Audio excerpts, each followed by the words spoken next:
तुम्हाला जर क्रिस्पी आणि स्पायसी कॉम्बिनेशन जर आवडत असेल ना, तर हा डोसा ना तुमच्यासाठीच आहे. कारण ही जी चटणी आहे ना, ती या डोश्याची जान आहे. खरं तर ना हा डोसा एवढा कुरकुरीत आणि मस्त चटपटीत बनतो ना, की काय सांगू तुम्हाला. हा म्हैसूर डोसा खास म्हणजे या चटणीमुळेच आहे. खरं तर ना स्टेप बाय स्टेप मस्त अशी प्रोसिजर तुम्हाला सांगितलेली आहे. सगळं साहित्य पण डिस्क्रिप्शन बॉक्समध्ये दिलेलं आहे. त्यासाठी या व्हिडिओला अजिबात स्किप न करता व्हिडिओ शेवट बघा.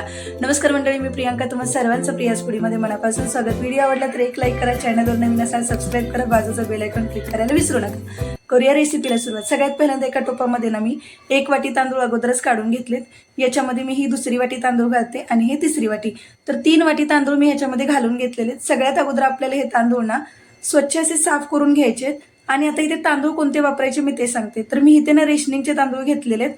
तुम्ही कोणताही जुना कोलम तांदूळ वापरू शकताय. जसं की तुमच्याकडे जो कोणता तांदूळ असेल तो वापरला तर चालेल. फक्त तुम्ही ह्याच्यासाठी ना इंद्रायणी तांदूळ वापरू नका, कारण त्याचा भात चिकट होतो, तर तो तांदूळ नाही वापरायचा. तर हा तांदूळ अगोदर आपल्याला 3 ते 4 वेळा धुवून घ्यायचा आहे. नंतर याच्यामध्ये ना भरपूर असं पाणी घालायचं आहे. आता भरपूर असं म्हणजे किती पाणी घालायचं, तर हे बघा, अगदी आपलं पोट बिडेल आणि त्याच्यावरती अगदी इतकी पाणी येईल ना, इतकंच पाणी आपल्याला याच्यामध्ये घालून घ्यायचं आहे. तर आता हे तांदूळ आपण साईडला ठेवून देऊयात भिजायला. आता दुसरीकडे एका टोपामध्ये आपल्याला उडदाची डाळ घालायची. तर उडदाची डाळ मी किती घेतली, ज्या वाटीने तांदूळ घेतलेले त्याच वाटीने उडदाची डाळ, आणि अगदी 1 छोटा चमचा आपल्याला मेथीदाणे घालायचे. मेथीदाण्याचा फ्लेवर छान येतो, त्याच्यासाठी नक्की घाला. आता याला व्यवस्थित असं मिक्स करून घ्यायचं. तर डाळीमध्ये ना अशी पावडर असते, त्यासाठी डाळ सुद्धा आपल्याला ना चांगली 3 ते 4 वेळा ना स्वच्छ अशी धुवून घ्यायचे. तर डाळ धुवून घेतली की त्याच्यामध्ये सुद्धा भरपूर असं पाणी घालायचं. डाळ आणि तांदूळ आपल्याला ना एक 5 ते 6 तास अगदी इतकं भिजत ठेवायचं. लक्षात घ्या, चांगले भिजले पाहिजे. जर तुम्ही रविवारी बनवत असाल तर शनिवारी सकाळीच ही तुम्हाला प्रोसिजर करायला लागेल. तर आता हे बघा, तांदूळ सुद्धा आपले चांगले भिजलेले आहेत. एक शीत तुम्हाला भाताचा तांदळाचा तोडून सुद्धा दाखवला. आता डाळ सुद्धा आपली चांगली भिजलेली आहे. आता ह्याचं आपल्याला वाटण करून घ्यायचं आहे. तर सगळ्यात पहिल्यांदा ना मी एका मिक्सरच्या भांड्यामध्ये तांदूळ अगोदर वाटण करून घेते. तर तांदूळ आपल्याला जितके बसतात तितके घालायचं, अगदी थोडंसं पाणी घालायचं आणि आपल्याला ह्याचं अगदी स्मूथ असं टेक्स्चर करून घ्यायचं. लक्षात घ्या, पातळ अगदी नाही करायचं, अगदी स्मूथ असं टेक्स्चर झालं पाहिजे, पिठासारखं असतं ना अगदी तसं. तर सगळं मिक्सरच्या भांड्यातून मी तांदळाचं पीठ असं तांदूळ असे बारीक करून पीठ करून घेतलेले. तर हे बघा, अगदी असं टेक्स्चर ठेवलेलं आहे. पाण्याचा जास्त वापर करू नका. सोबतच मी छोट्या मिक्सरच्या भांड्यामध्ये उडदाची डाळ सुद्धा वाटण करून घेतले. ते भांडं नाही वापरलं, कारण डाळीसाठी ना खूप चिकट होतं, तर डाळ त्याच्यामध्ये बारीक व्यवस्थित होत नाही. तर उडदाची डाळ मी सगळी व्यवस्थित अशी मिक्सरला वाटण करून घेतली आणि याच तांदळाच्या पिठामध्ये आपल्याला काढून घ्यायचे. तर आता याला की नाही अगोदर आपण पळीने वगैरे व्यवस्थित असं मिक्स करून घेऊयात. तर इथे एक गोष्ट लक्षात घ्या, अगोदर तुम्ही हे व्यवस्थित असं मिक्स करून घेतलं ना, तर नंतरचा तुमचा त्रास ना कमी होईल. तर आता याच्यामध्ये आपल्याला ना पोहे घालायचे. तर ज्या वाटीने आपण तांदूळ आणि उडदाची डाळ घेतलेली ना, त्याच वाटीने मी पोहे सुद्धा मोजून घेतले आहेत. 1 वाटी पोहे घेतलेत. पोहे अगोदर आपल्याला चाळून घ्यायचे, चांगले धुवून घ्यायचेत आणि मग त्याचं आपल्याला मिक्सरला वाटण करून घ्यायचं. तर पोह्यामध्ये सुद्धा ना मी अगदी थोडं थोडं पाणी घातलेलं आणि याचं मी मिक्सरला असं वाटण करून घेतलंय. आता हे पोहे सुद्धा ना आपल्याला त्याच मिश्रणामध्ये घालून घ्यायचे, ज्याच्यामध्ये आपण तांदूळ आणि उडदाची डाळ घातलेली. तर आता सगळ्यात अगोदर ह्याला ना आपण पळीने व्यवस्थित असं अगोदर मिक्स करून घेऊयात. तर पळीने ना ह्याला व्यवस्थित असं अगोदर ना मिक्स करून घ्यायचं. लक्षात घ्या, ह्याच्यामध्ये ज्या गठड्या झालेल्या असतात ना, त्याच्यासाठी ना ह्याला हाताने असं ना व्यवस्थित असं फेटून घेणं गरजेचं आहे. लक्षात घ्या, तुम्ही इडली डोश्याचं पीठ जेव्हा फर्मेंट करता की नाही, तर ते पीठ ना खरं तर ना हाताने फेटून घेणं खूप जास्त गरजेचं असतं. तर ते जेव्हा तुम्ही हाताने फेटून घेता ना, तेव्हा ते पीठ असं चांगलं हलकं होतं. शिवाय त्याच्या ज्या गुठळ्या झालेल्या असतात ना, त्या व्यवस्थित अशा मोडता येतात. तर ह्याला की नाही अगदी 3 ते 4 मिनिटं ना व्यवस्थित असं तुम्ही हाताने ना चांगलं फेटून घ्या. जास्त वेळ नाही, 1-3-4 मिनिटं फक्त हाताने व्यवस्थित असं एका डायरेक्शने त्याला मिक्स करून घ्यायचं. आणि आता हे बघा, पीठ अगदी व्यवस्थित असं मिक्स झालेलं आहे. एकतर तुम्ही ह्याच टोपामध्ये असंच ठेवून द्या व्यवस्थित असं, थोडीशी वरती जागा राहिली पाहिजे पीठ फर्मेंट होण्यासाठी. नाहीतर मग मी काय करते ते तुम्हाला सांगते. तर मी ना हे नेहमी पीठ ना एका डब्यामध्ये काढून घेते, जेणेकरून ना हा जो डब्बा आहे की नाही, तो आपण अशा कोणत्याही ठिकाणी ठेवू शकतो की त्या ठिकाणी जास्त अशी हवा पास होणार नाही. दमट ठिकाणी आपण ठेवून देऊ शकतो. तर आता हे बघा, सगळं पीठ ना मी ह्या डब्यामध्ये काढून घेतलेलं आहे. आता ह्या डब्यामध्ये जागा किती शिल्लक ठेवली, तर हे बघा, अगदी जितकी जागा लागते ना त्याच्यापेक्षा अगदी थोडीशी जागा वरती आपल्याला नेहमी शिल्लक ठेवायची, कारण त्याच्यामुळे जरी पीठ आपलं बाहेर येऊ शकणार नाही झाकणातून, त्यासाठी. तर हे बघा, अगदी पीठ झाकण लावून ठेवून दिलेलं. एक आपल्याला 10 ते 11 तासांसाठी पीठ ठेवून द्यायचंय. तर हे बघा, दुसऱ्या दिवशी सकाळी म्हणजे रविवारी सकाळी जर बनवायचंय, तर आता हे पीठ किती छान फर्मेंट झालेलं आहे तुम्ही बघू शकताय. अगदी असं उतू पण केलेलं नाही की ते टोपातून पूर्ण बाहेर येईल. तर आता हे सगळं पीठ आपल्याला नाही वापरायचं.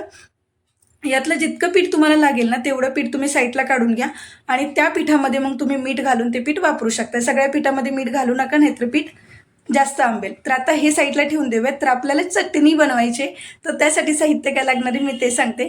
तर आता इथे बघा, चटणी बनवण्यासाठी ना सगळं साहित्य डिस्क्रिप्शन बॉक्समध्ये दिलेलेच आहे, एकदा आपण नजर घालूयात. तर इथे बघा, मी ना इथे लाल सुके मिरच्या घेतल्या. तर इथे लाल सुके मिरच्या म्हणजे कोणत्या, बेडगी मिरची घेतलेली आहे. तर ह्या मिरच्या आहेत ना, एक 5 ते 6 मिरच्या घेतलेल्या आहेत. त्याच्यामध्ये सगळ्यांच्या बिया अगदी व्यवस्थित अशा काढून घ्यायच्या आणि नंतर ना मग ह्या मिरच्या आपल्याला देठ काढून पाण्यामध्ये भिजत घालायच्या. तर मी गरम पाण्यामध्ये ह्या मिरच्या भिजत घातलेल्या. 1 तासभर घातल्या तरी चांगल्या भिजतात. थंड पाण्यात घालत असेल ना तर 1-2 तासासाठी व्यवस्थित असं भिजत घाला, जेणेकरून चांगल्या नरम होतील. तर आता बाकीचं साहित्य सांगते. 2 छोटे चमचे आपल्याला भाजकी चणे डाळ लागणार आहे. एक आपल्याला 6 ते 7 लसणाच्या पाकळ्या लागणार आहेत. त्यासोबतच आपल्याला 1 छोटा चमचा जिरे लागणार आहेत. 1 छोटा चमचा धने लागणार आहेत. त्यासोबतच ना मी ते चिंच घेतलेले. तर चिंच बघा, एक 2 मुटके असतील ना इतके चिंच घ्यायचे. थोडीशी चिंच घेतली, जास्त नाही. आणि एक आपल्याला 3 ते 4 किंवा 4 ते 5 अशी कढीपत्त्याची पाने आणि थोडंसं मीठ लागणार आहे. तर सगळ्यात पहिल्यांदा मिक्सरच्या भांड्यामध्ये सगळे जिन्नस आपण काढून घेऊयात. तर जी मिरची होती ना त्यातलं पाणी नितळून घेतलं आणि या सगळ्या मिरच्या आपण मिक्सरच्या भांड्यात घालायची. चणा डाळ घालायची, लसूण घालायचा, जिरे घालायचे, धने घालायचे, चिंच घालूयात, कढीपत्ता घालायचा आणि थोडंसं मीठ घालायचं. मिठाची चव जर नंतर वाटली तुम्हाला तर तुम्ही त्याच्यामध्ये ॲड करू शकताय. आता चवीनुसार थोडंसं मीठ घातलं की त्याच्यामध्ये ना अगदी थोडंसं पाणी घालायचं. जे मिरच्या भिजवलेलं पाणी होतं ना तेच पाणी घातलं. आता याच्यामध्ये याचं वाटण करून घेऊयात. तर हे बघा, मस्त अशी चटपटीत आपली चटणी सुद्धा तयार झालेली. तुम्ही बघू शकता की मस्त अशी चटणी लाल चुटक अशी तयार झालेली. खरं तर हीच चटणी असते जी आपल्या डोशाची जान असते. हो, खरंच आहे. कारण ना म्हैसूर डोसा जो बनवला जातो ना तो ह्या चटणीचा वापर करूनच बनवला जातो. किती प्रमाणात लागेल ते तुमच्यावरती डिपेंड आहे, किती लावायची. तर आता आपल्याला मसाला बनवायचे. सगळे साहित्य डिस्क्रिप्शन बॉक्समध्ये एकदा आपण चेक करून घेऊयात. तर आपल्याला जो मसाला बनवायचा तो मसाला आपण बटाट्याचाच बनवतो, जो आपल्याला डोशावरती भरून घ्यायचा असतो. तर इथे ना मी 5 ते 6 मध्यम आकाराचे बटाटे घेतलेले, ज्यांना उकडून घेतलेलं, त्याच्या सगळ्या साली काढून घेतल्या आणि असं मी त्याला हातानेच ना असं रगडून घेतलाय. म्हणजे अगोदरच चुरून घेतलेलं, तुला त्या बटाट्याला नंतर घेतलं तरी चालेल, पण थोडासा वेळ वाचतो म्हणून अगोदरच करून घेतलेला. सोबतच ना 2 मध्यम आकाराचे कांदे घेतलेत, त्यांना ना असं उभं पातळ चिरून घेतलेलं. हे बघा, अगदी असं आपल्याला पातळ चिरून घ्यायचंय. त्यासोबतच आता अर्धा छोटा चमचा आपल्याला मोहरी लागणार आहे, 1 छोटा चमचा आपल्याला जिरे लागणार आहेत, पाव छोटा चमचा मी ते हिंग घेतलाय, अर्धा छोटा चमचा हळद लागणार आहे. इथे ना मी एकच मिरची घेतली, जिला मी बारीक चिरून घेतलेले. तुम्हाला थोडंसं तिखट करायचं असेल ना तर 1-2-3 मिरच्या घेतल्यात तरी चालतील, पण मी एकच मिरची वापरली, तिखट नको जास्त त्यासाठी. तर आता त्यासोबतच आपल्याला इथे कढीपत्ता लागणार आहे. तर कढीपत्त्याची मी अगदी 3 ते 4 पानं घेतलेले आहेत, कारण आपण हा मसाला आपण बटाट्यामध्ये भरतो ना तर मुलं अशी कढीपत्ता साईडला काढून टाकतात, म्हणून मी फक्त 3 ते 4 पानं घेतले. थोडी जास्त घेतली तरी चालतील. 1 छोटा चमचा आपल्याला चणा डाळ लागणार आहे आणि 1 छोटा चमचा उडदाची डाळ लागणार आहे. त्यासोबत चवीनुसार मीठ लागणार आहे, थोडंसं तेल लागणार आहे, 1-2 ते 2 चमचे. सोबतच आपल्याला पाणी सुद्धा थोडंसं लागणार आहे. सगळ्यात पहिल्यांदा गॅसवरती आपण कढई गरम करायला ठेवायची.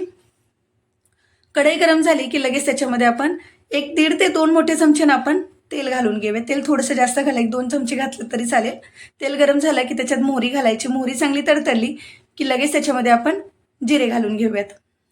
तर जिरे पण चांगले फुलू द्या. आता ह्याच्यामध्ये हिंग घालायचा, उडदाची डाळ घालायची आणि चणा डाळ घालायची. आता ह्याला की नाही आपल्याला सगळ्याला व्यवस्थित असं अगोदर भाजून घ्यायचं आहे. तर चणा डाळ आणि उडदाची डाळ ना चांगली अशी भाजून घ्या बरं का. जर ती व्यवस्थित तुम्ही नाही भाजली ना तर मग ती खाताना ना अशी दाताखाली ना कचकच लागते. त्यासाठी ना आपण मसाला जो बनवतोय बटाट्याचा त्याच्यामध्ये व्यवस्थित भाजली गेली पाहिजे. आता बरेच जण म्हणतील की तुम्ही जिरे खूप करपवलेत, तर जिरे ह्याच्यामध्ये जास्त करपत नाहीत. जेव्हा तुम्ही मसाला पूर्ण बनवताना अगदी व्यवस्थित होतात. तर आता याच्यामध्ये कढीपत्ता शेवटी घालायचा आणि आता ह्याच्यामध्ये आपण मिरची घालून घेऊयात. तर मिरची सुद्धा आपली चांगली गरम तेलामध्ये व्यवस्थित अशी तडतडली की, तर हे बघा व्यवस्थित अशी भाजली गेली की ह्या स्टेजला आपल्याला ह्याच्यामध्ये कांदा घालायचा आहे. कांदा घातला की ह्याला आपल्याला व्यवस्थित असं ह्याच्यामध्ये भाजून घ्यायचं आहे.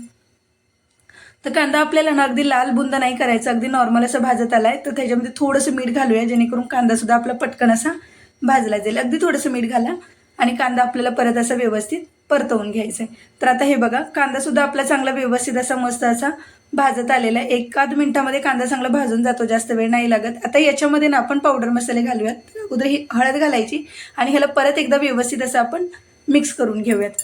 तर आता हळदीचं प्रमाण तुम्हाला वाटेल की जास्त आहे, पण हळद ना आपल्याला इथे व्यवस्थित भाजून घ्यायची आहे.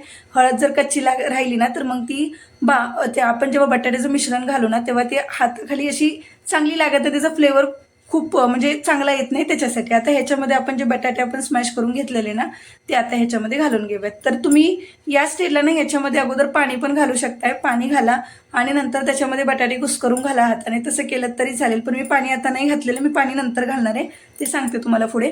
तर आता बटाटा ह्याच्यामध्ये ना आपल्याला अगोदर व्यवस्थित असा मिक्स करून घ्यायचा आहे. तर जे आपण मिश्रण अगोदर करून घेतलेलं की नाही, जो कांदा आपण याच्यामध्ये भाजून घेतलेला त्याच्यामध्ये बटाटा अगोदर व्यवस्थित असं मिक्स करून घ्यायचा. जर कुठे एखादा मोठा वगैरे बटाटा राहिला असेल ना तर तुम्ही असं ना स्मॅशरच्या साह्याने ना त्याला असं चांगला रगडून घेऊ शकताय, जेणेकरून आपण जेव्हा याचा मसाला जेव्हा बनवतो ना तो अगदी मस्त असा मोकळा होतो आणि जेव्हा डोश्यासोबत खातो की नाही तेव्हा तो खाताना सुद्धा चांगला लागतो. अगदी असा बटाटा दाताखाली पूर्ण येत नाही. त्याच्यासाठी ना त्याला व्यवस्थित असं स्मॅशरने ना तुम्ही पूर्ण असं बारीक करून घेऊ शकताय. तर हे बघा व्यवस्थित असं बारीक करून झाला की परत एकदा ह्याला ना आपण उलटण्याच्या साह्याने ना व्यवस्थित असं परत मिक्स करून घेऊयात. तर हे बघा बटाट्याला हळदीमुळे ना कलर सुद्धा खूप छान आलेला आहे. एकदा ना तुम्ही इथं मिठाचं प्रमाण ना टेस्ट करून बघा. तर इथे मी मीठ आता थोडंसं घालून घेते. मीठ जर तुम्हाला वाटलंच ना कमीच आहे तर परत एकदा थोडंसं मिठाचं प्रमाण तुम्ही इथे वाढवू शकता. मीठ घातलं की परत एकदा ह्याला व्यवस्थित असं आपण मिक्स करून घेऊयात. तर आता हे बघा आता ह्या स्टेजला मी ह्याच्यामध्ये पाणी घालून घेतलेलं आहे. तर पाण्याचं प्रमाण किती घालायचं ते सांगते तुम्हाला. अगदी थोडंसं पाणी घाला. पाणी सुरुवातीला अजिबात जास्त घालू नका. पाणी थोडंसं घातलं ना की बटाट्यामध्ये परत एकदा मिक्स करून घ्या.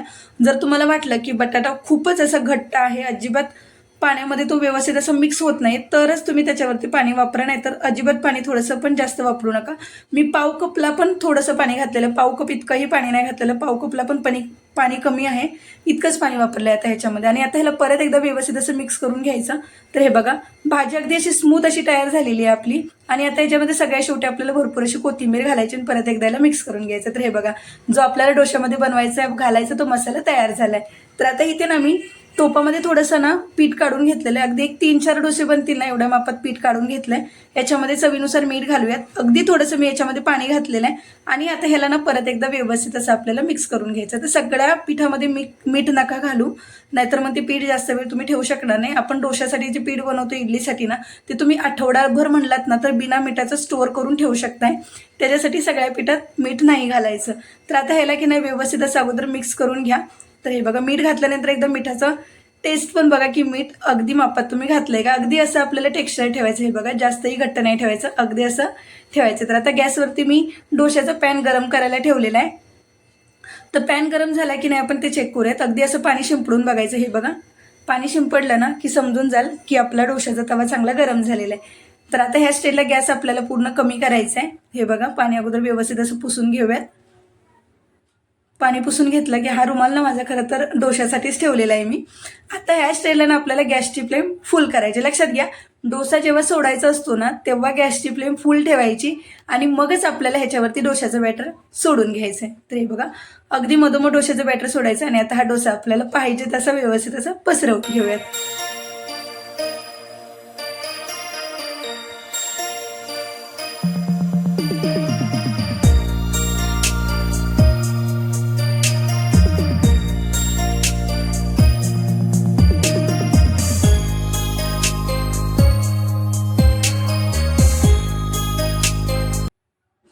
तर हे बघा डोसा आपला पसरवून झालेला आहे. आता गॅसची फ्लेम कमी करायची आणि डोसा आपल्याला अगदी व्यवस्थित असा अगोदर भाजून घ्यायचा आहे.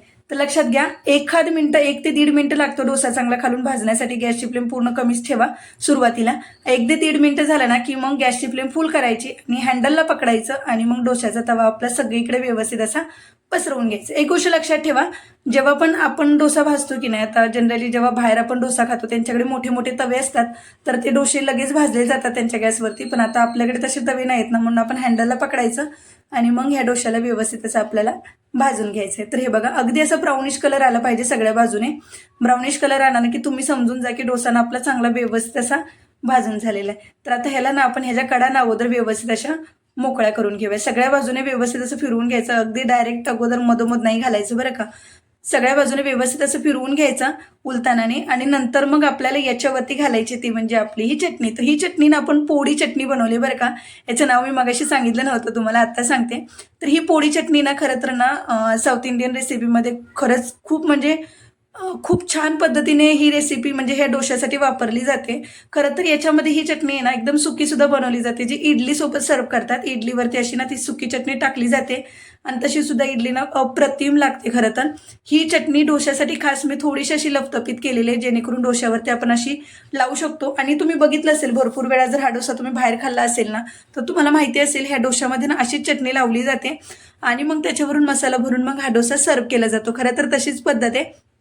जेवढी आवडत असेल तेवढी चटणी तुम्ही ह्याच्यावरती व्यवस्थित अशी मस्त चमच्याच्या साह्याने लावून घ्या. आणि मग आता हे आपल्याला जे आपण मसाला बनवून घेतलेला डोश्यासाठी बटाट्याचा, तो सगळा मसाला म्हणजे अगदी जेवढा बसेल तेवढा थोडा थोडा करून आपल्याला ह्याच्यावरती घालून घ्यायचा आहे. आता हा मसाला ना तुम्ही मधोमध पण घालू शकताय दोन्ही बाजूने डोसा फोल्ड करून, पण जर तसा भरला ना तर आपल्याला ह्या तव्यावरून डोसा पाहिजे तसा उतरवता येणार नाही. म्हणून मी फक्त एका साईडलाच जे मसाल्याचं बॅटर होतं ना ते एका साईडलाच असं घालून घेतलेलं आहे. आणि आता हा डोसा ना आपण दुसऱ्या बाजूने फोल्ड करून घेऊयात. तर तुम्ही बघू शकता किती कुरकुरीत हा डोसा तयार झालेला आहे. तुम्हाला डोश्याचं टेक्स्चर बघूनच तुम्हाला समजत असेल किती मस्त तयार झालाय. तर हे बघा, आता ह्या सिलिकॉनच्या कागदाने मी नाही घेऊ शकत, खरं तर हा खूप हलका आहे.